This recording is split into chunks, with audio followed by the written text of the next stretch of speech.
The animals are gathering, the animals are gathering, the animals are gathering.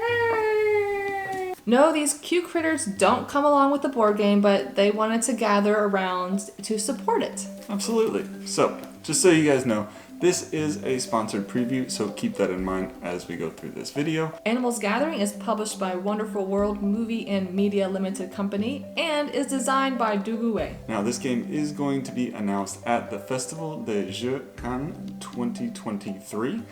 And I can't say that.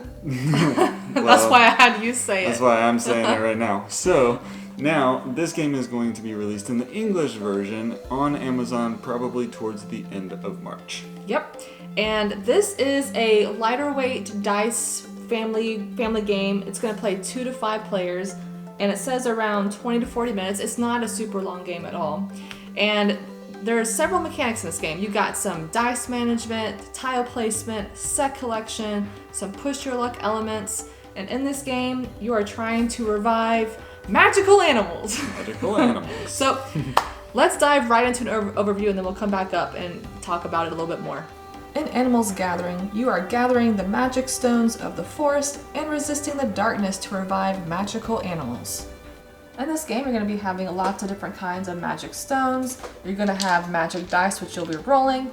Then you have a selection of animal index cards, and each player is going to be choosing an animal index card to start with, a mage card, which has a special ability, and then you got some spell cards, which you might want to use as well.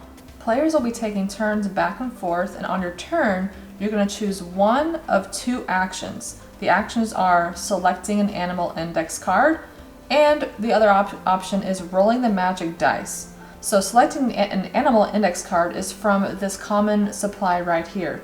So basically, you're going to choose one. Let's say we choose the mouse because he's really cute. And then that gets put into your summoning area, which is on the right side of your mage card. And then you simply refill the spot where you took a card. If you choose the action of rolling the magic dice, the way you figure out how many dice you use is a formula. You're going to be doing 6 dice minus the number of cards you have in your summoning area. So these are the uncompleted cards. When they're completed, they get turned and go over here.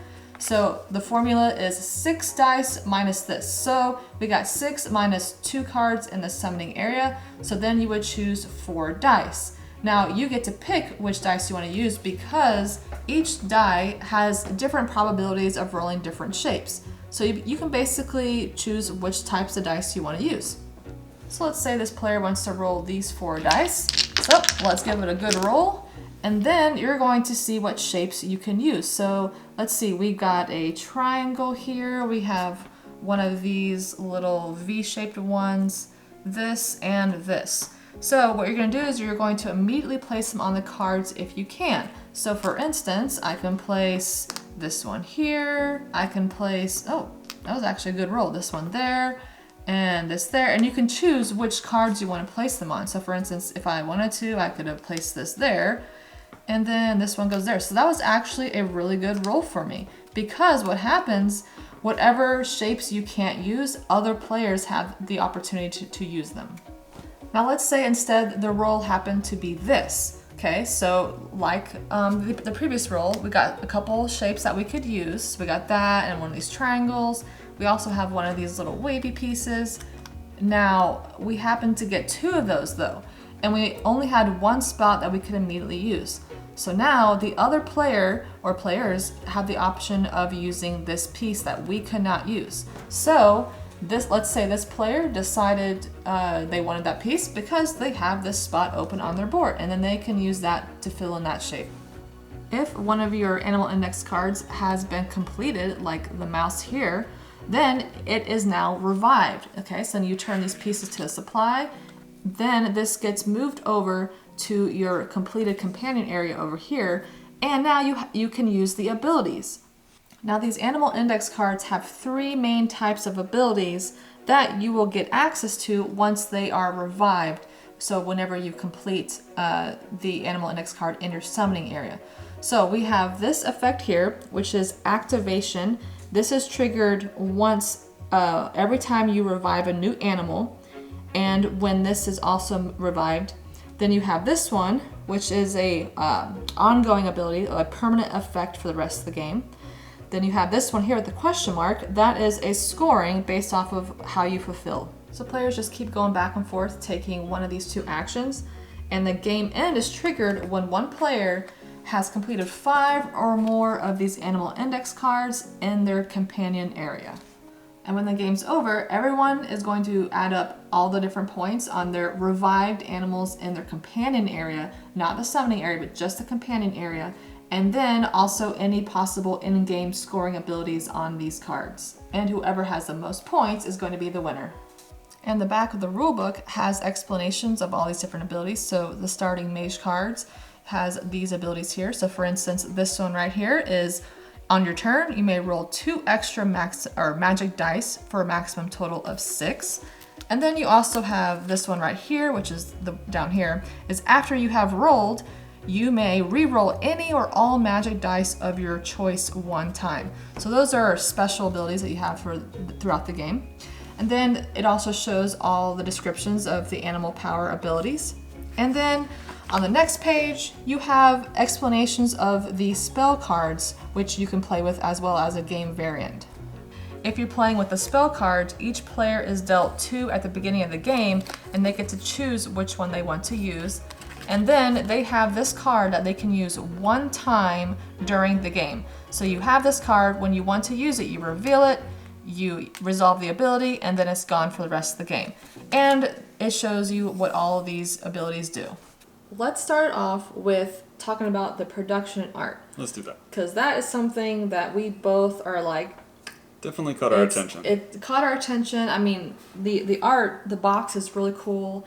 And that kind of carries over into the cards and such. Mm-hmm. Now, this is technically still a prototype, but it's like, I think they said like 99% done. Like, this is almost a final version. And it looks like it should be a final version. Just the production is really fantastic. Yes, we love these cards. Yeah. These are nice, huge cards that you can put your pieces on, and they're just gorgeous. I mean, and you have all these different kinds of critters that you're trying to, put together with the pieces. Yeah. And it's actually really cool. Once you're done placing the pieces, I even said one time we were playing, I was like, I want to just take a picture of the complete look with all of the shapes on it, because it looked really interesting. Yeah, so the cool thing about the little characters is that they use these really simple shapes to create these shapes of these animals, and the way that they've done it really looks quite nice. It's well done. I mean, you have all kinds of animals: dolphins, peacocks, roosters, penguins, and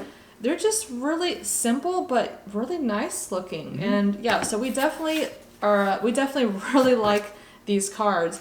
And then you got nice little dice. I really like these as well with the different shapes. Yeah, chunky wooden dice. Yeah, and you got an insert with all the different shapes in here. Just overall, the production I would say it's outstanding. Yeah, absolutely. I would and agree. the art. I mean, it's just gorgeous. Yeah, I would say so too.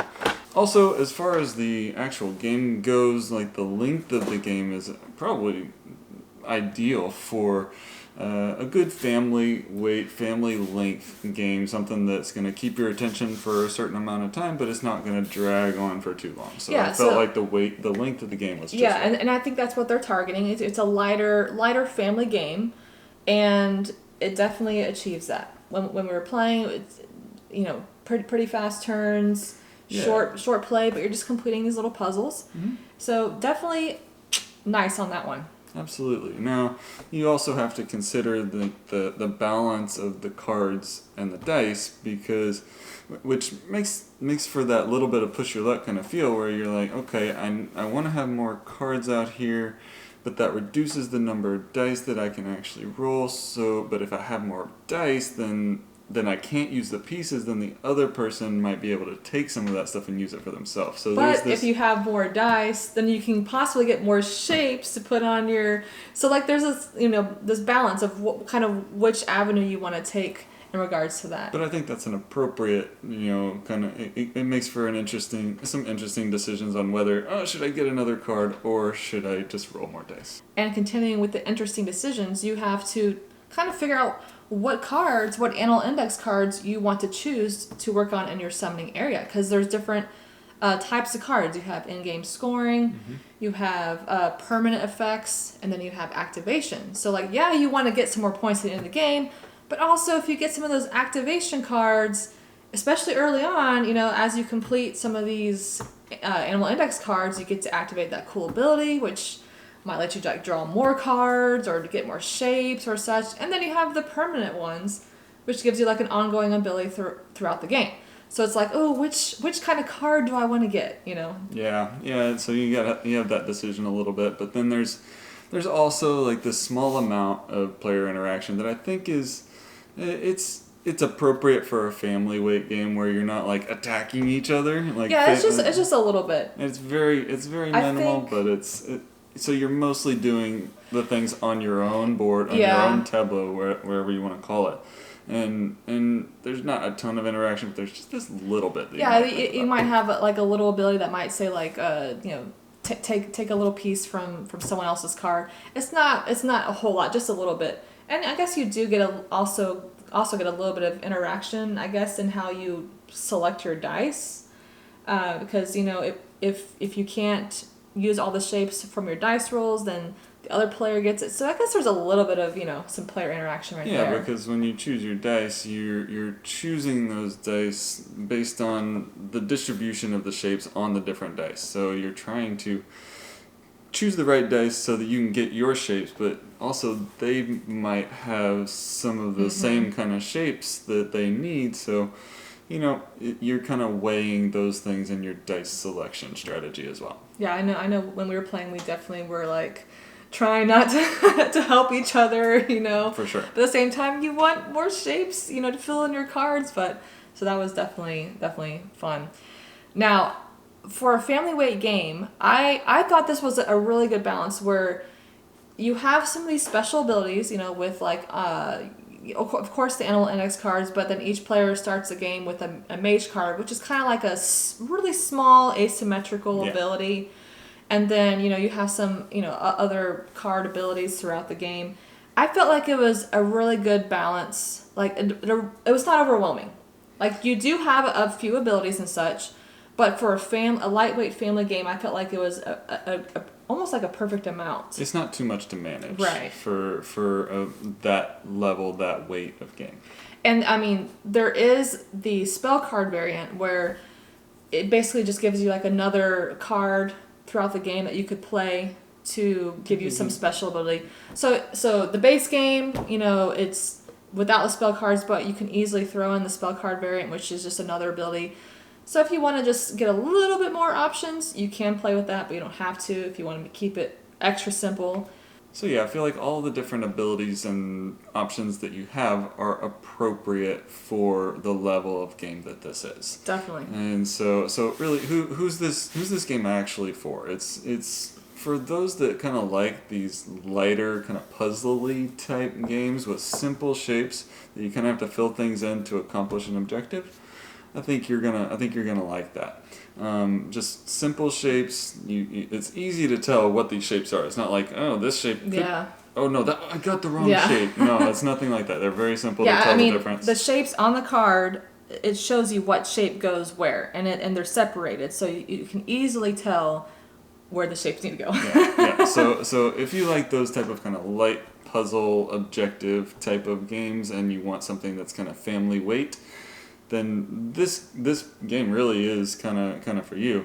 I think it's definitely one we're checking out. Yeah, for I think sure. that's one that we kind of like and we're excited about. Yeah, so. And I mean, or light family weight game, or even just like a filler game if you are a really crunchy, you know, board game player, and you want just a light filler game in between these hefty ones. Yeah. This is a nice, breezy, relaxing game and it's beautiful, which is a really huge plus. It really is. So we're gonna leave a link to the publisher's website in the description below, in the description box. So make sure that you guys go and check that out. It's not out yet as of the release date of this video, but we're gonna leave you the website link, and then you can go check out kind of what's the upcoming things coming from their website, and then it talks about the Jeux de Cannes festival that they're going to be showing this at. So if this is something you might like, go and check it out and keep an eye out for it on Amazon and other places it might be released.